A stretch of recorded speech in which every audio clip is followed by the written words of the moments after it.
Scroll করতেই আপনার স্ক্রিনে ভেসে আসলো এক অদ্ভুত দৃশ্য। একজন কেক বিক্রেতা নেচে নেচে বিনোদন দিচ্ছে। চরম বিতৃষ্ণা নিয়ে আরেকবার টান দিলেন, সামনে আসলো একে অপরকে অকথ্য ভাষায় গালি দেওয়ার তথাকথিত রোস্টিং ভিডিও। সহ্য করতে না পেরে কমেন্ট বক্সে ঢুকলেন কিছু লিখতে। সেখানেও রেহাই নেই, আপনার জন্য অপেক্ষা করছে একদল ডিজিটাল পরজীবী, যারা লাইন ধরে লাইক আর ফলোয়ারের জন্য করো জড়িয়ে ভিক্ষা করছে। শান্তির খোঁজে দৌড় দিলেন ইউটিউবে। সেখানে আপনার জন্য সাজিয়ে রাখা হয়েছে এআই স্লগ বা ডিজিটাল আবর্জনা সহ ক্লিকবেট, অবাস্তব আর কুরুচিপূর্ণ সব দৃশ্য, যা বিনোদনের নামে আপনার মগজে পুশ করা হচ্ছে।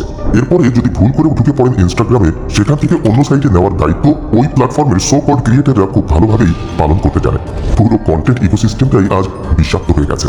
তাই নজরের আজকের নজর এই সস্তা কন্টেন্ট কালচারের দিকে। কিভাবে আমরা অজান্তেই এই নোংরা ইকোসিস্টেমের অংশ হয়ে যাচ্ছি, আর সেটাই ব্যবচ্ছেদ করব। তবে আমরা শুধু সমস্যার কথা বলেই থেমে থাকবো না। ভিডিওর শেষে থাকছে এই সো কল্ড কন্টেন্টের প্রভাব থেকে নিজেকে এবং প্রিয়জনদের সুরক্ষিত রাখার কার্যকর উপায়। অ্যাকচুয়ালি আমাদের সবার মোবাইল ব্যবহারের ক্ষেত্রে সচেতন হতে হবে। এই জন্য বর্তমানে আপনি যখন মোবাইল বিভিন্ন সোশ্যাল সাইটে স্ক্রোল করছেন, কি দেখছেন, কি দেখাচ্ছে, আপনার সাথে যারা যুক্ত রয়েছে তারা কি দেখতেছে, এটা একটা সার্কেলের মতো, একটা চক্রবৃদ্ধির মতো। আপনার সাথে যুক্ত আপনার বন্ধু, আপনার আত্মীয় স্বজন যা দেখবে সেটাই কিন্তু ঘুরে ঘুরে আপনার কাছে আসবে। তার মানে এটা বোঝা যায় আপনার সাথে আপনার আত্মীয় স্বজন যারা রয়েছে তারা কোন ধরনের, কোন কোয়ালিটির কন্টেন্ট তারা দেখতে ভালোবাসে। জাস্ট আজকের এই ভিডিওটা দেখেন নাজারের। বাংলাদেশে এখন প্রায় 12 লক্ষ কন্টেন্ট ক্রিয়েটর, কিন্তু এই ভিড়ে গুণগত মানসম্পন্ন বা শিক্ষণীয় কন্টেন্ট খুঁজলে আপনি হতাশ হবেন। সোশ্যাল মিডিয়ায় ঢুকলেই এখন চোখে পড়ে এক বিষাক্ত ইকোসিস্টেম, যার পরতে পরতে লুকিয়ে আছে ডিজিটাল ভিক্ষুক। টিকটক বা ফেসবুক লাইভে এসে অদ্ভুত সব অঙ্গভঙ্গি আর চিল্লাপাল্লা করাটাই যাদের এখন ফুল টাইম প্রফেশন। রাস্তার মোড়ের সেই বাটি হাতে ভিক্ষা এখন চলে এসেছে স্মার্টফোনের স্ক্রিনে। উদ্দেশ্য একটাই, লাইক, স্টার আর ভিউ ভিক্ষা করা। এদের দৌড়াত্ম এখানেই শেষ না। একজনের কমেন্ট বক্সে গিয়ে আরেকজন চিল্লাচ্ছে ফলো ব্যাক দেন, অথবা 10 সেকেন্ড ব্যাক টু ব্যাক। একে অপরকে ইনভাইট করছে তাদের তথাকথিত ফেসবুক পরিবার থেকে ঘুরে আসার জন্য। অন্যদের নিউজ ফিড যে তারা নোংরা করছে, এই বিন্দুমাত্র কমন সেন্সও এদের নেই। এরা নিজেদের অন্য গ্রহের প্রাণী ভাবে, মনে করে এই সস্তা সার্কাস করেই তারা একদিন সফলতার শীর্ষে উঠবে। আর এই সস্তা ট্রেন্ডের রাস্তা ধরে উঠে এসেছে একজন, যার নাম থটস অফ বিল্লাল। সে যেন বর্তমান ফেসবুকের এক হ্যামিলিয়নের বাসিওয়ালা, যার সুরের মোহে অন্ধ হয়ে তার পিছু নেয় এই ডিজিটাল ভিক্ষুকরা। গড়ে ওঠে এক অদ্ভুত গ্যাং কালচার। এদের কাছে বিল্লাল শুধুমাত্র একজন ক্রিয়েটর নয়, বরং পূজনীয় কোনো সত্তা।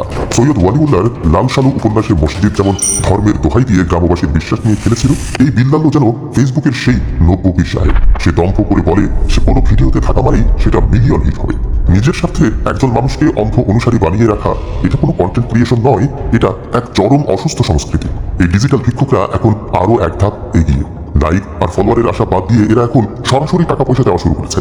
ইউটিউব লাইভ যেন এদের কাছে এক আধুনিক লঙ্গরখানা, যেখানে এরা ভার্চুয়াল বাটি হাতে ওপাশে বসে থাকে। আপনি টাকা ছুঁড়ে মারবেন আর সে আপনার নামটা চিল্লাবে। ব্যাস, স্রেফ এইটুকু অ্যাটেনশন পেতেই তাদের ফলো করা ডিজিটাল দাসেরা নিজের পকেটের টাকা ও ব্যক্তিত্ব বিসর্জন দিচ্ছে। সবচেয়ে বড় কমিটিটা দেখুন, একদল নির্লজ্জ ক্রিয়েটররা লাইভে এসে আপনার করে, ভাই ভিডিওটা একটু শেয়ার করেন, অনেক কষ্ট করে বানিয়েছি।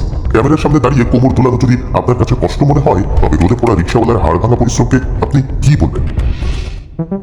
ইনস্টাগ্রাম খুললেই এখন চোখে পড়ে অশ্লীলতার এক অনিয়ন্ত্রিত স্রোত, যেটাকে রিলস না বলে বরং সফট পর্নোগ্রাফির ডিজিটাল সংস্করণ বলাটাই বেশি যুক্তিযুক্ত।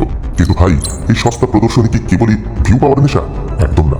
এর পেছনে লুকিয়ে আছে এক অন্ধকার জগতের নীল নকশা। এই সস্তা অঙ্গভঙ্গিগুলো আসলে এক একটা ডিজিটাল টোপ, যার মাধ্যমে প্রথমে আপনাকে হুক করা হয়, আর তারপর কৌশলে ঠেলে দেওয়া হয় বিভিন্ন সাবস্ক্রিপশন বেসড গোপন প্ল্যাটফর্মে, যেখানে বিনোদনের ছদ্মবেশে চলে চরম বিকৃতি। সহজ কথায়, আপনার নিউজ ফিডকে তারা স্রেফ একটা মার্কেটিং ট্রেলার হিসেবে ব্যবহার করছে। আপনি যা দেখছেন তা বিনোদন নয়, বরং এক বিশাল ও নোংরা ভার্চুয়াল ট্র্যাপ। মেধার কোনো বালাই নেই, আছে শুধু নগ্নতাকে পুঁজি করে গড়ে ওঠা এক অসুস্থ বাণিজ্যিক ফাঁদ। অন্ধকার জগতের কারসাজি তো দেখলেন, এবার দেখুন ভিউ খোরদের প্রকাশ্য নির্লজ্জতা। বাংলাদেশের কন্টেন্ট দুনিয়ায় এখন এক নতুন ভাইরাসের নাম ভিউ ম্যানিয়া। কাজ এখন একটাই, ওত পেতে থাকা। কখন কোন অহেতুক টপিক ট্রেন্ডিং হবে আর কখন সেটাকে পুঁজি করে সস্তা ভাইরাল হওয়া যাবে। এই যেমন ভাইরাল মিজানের দোকান পুরো বাংলাদেশের ক্রিয়েটর থেকে শুরু করে মেইন স্ট্রিম নিউজ মিডিয়া পর্যন্ত হুমড়ি খেয়ে পড়লো স্রেফ ভিউয়ের আশায়। এই দেশ কাটতে না কাটতে আসলো ভাইরাল কেক, যেখানে বিক্রেতা তো নাচছেই, এমনকি ক্রেতারাও নাচতে নাচতে কেক কিনছে। অদ্ভুত এক ডিজিটাল সার্কাস। আর এই পুরো সস্তা গিমিকের যোগানদাতা আমার আপনার মতো অগণিত অলস দর্শক, যারা শেয়ার বাটনে ক্লিক করে এই ডিজিটাল আবর্জনাকে সাফল্যের সার্টিফিকেট দিচ্ছি। পরে শুরু হয় স্ট্রিট ইন্টারভিউ এর আরেক নাম, ডিজিটাল উপদ্রব। মাইক্রোফোন হাতে একদল লোক হুটহাট আপনার সামনে এসে দাঁড়াবে, ব্যক্তিগত শিষ্টাচারের তোয়াক্কা না করে শুরু হবে অহেতুক প্রশ্নের বৃষ্টি। কয়েকটি নমুনা প্রশ্ন শুনুন।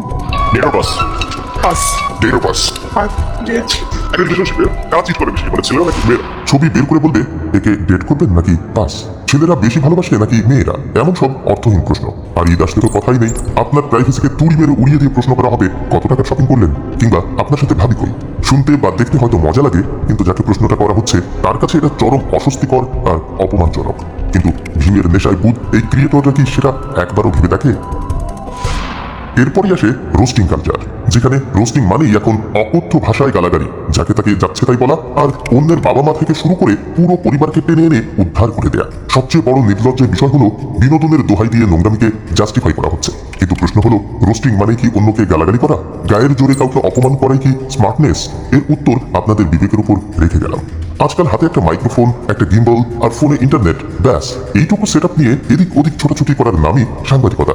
সত্যি বলতে এটা সাংবাদিকতা নয়, এটা সাংবাদিকতার নামে একটা ডিজিটাল তামাশা। এদের কাজই হলো ভুল তথ্য ছড়ানো, লাইমলাইটে আসার জন্য একজনের নামে মিথ্যা অপবাদ দেওয়া, আর গোপনে আরেকজনের সাথে লিয়াজ রাখা। জানেন আপনার প্রিয় ইনফ্লুয়েন্সাররা দিনের পর দিন আপনাকে কত বড় মিথ্যা গিলিয়ে যাচ্ছে? ইউনেস্কোর এই রিপোর্ট দেখলে আপনার মাথা ঘুরে যাবে। তাদের একটি জরিপে দেখা গেছে প্রায় ৬২% ইনফ্লুয়েন্সার বা ক্রিয়েটর ভিডিও আপলোড করার আগে তথ্য যাচাই করার প্রয়োজনই মনে করে না। সোশ্যাল মিডিয়া খুললেই এখন দেখা যায় কেউ অসহায় মানুষকে টাকা দিচ্ছে, কেউ আবার রিক্সাওয়ালাকে বাজার করে দিচ্ছে।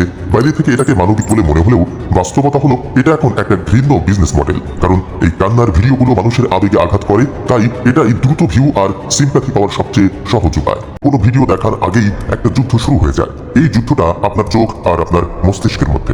স্ক্রিনে একটা থাম্বনেইল ভেসে ওঠে, আর মাত্র কয়েক সেকেন্ডের মধ্যেই আপনার ব্রেন ডিসিশন নিয়ে নেয় আপনি ক্লিক করবেন কি করবেন না। ঠিক এই সুযোগটাই কাজে লাগাচ্ছে একদল সস্তা ক্রিয়েটর। উদাহরণ চান? স্ক্রিনে দেখেন এই থাম্বনেইলটা, লেখা ৪১,০০০ ফুট উপরে এরোপ্লেনের তেল শেষ, আর নিচে বড় করে ওয়ার্নিং, দুর্বলরা দেখবেন না। আপনার কৌতূহলকে উস্কে দিয়ে তারা আপনাকে ক্লিক করতে বাধ্য করছে। কিন্তু ভিডিওর ভেতরে ঢুকলে দেখবেন থাম্বনেইলের সাথে ভিডিওর কোনো মিল নেই, স্রেফ ধোঁকাবাজি। মুদ্রার উল্টো পিঠটা দেখা দরকার। একটা সস্তা বা কুরুচিপূর্ণ কন্টেন্ট তখনই সফল হয় যখন তার পেছনে থাকে লক্ষ লক্ষ মানুষের সমর্থন। অর্থাৎ দোষটা শুধু ওদের নয়, দোষটা আমাদের মতো দর্শক বা অডিয়েন্সেরও।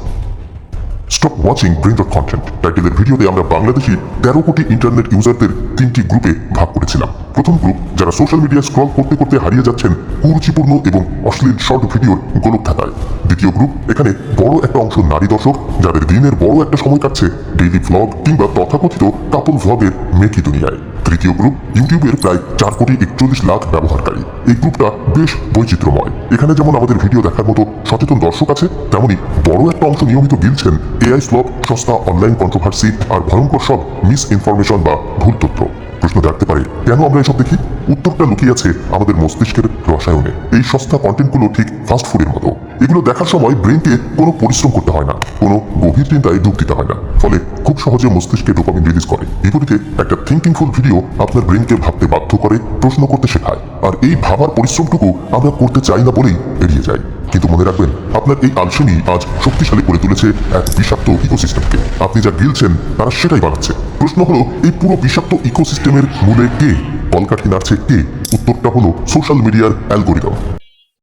এখানে তাদের বলা প্রত্যেকটা কথা আমাদের বাস্তবতাকে বর্তমান আঙ্গুল দিয়ে দেখিয়ে দিচ্ছে। সচেতন হন আপনি, সচেতন হব আমি।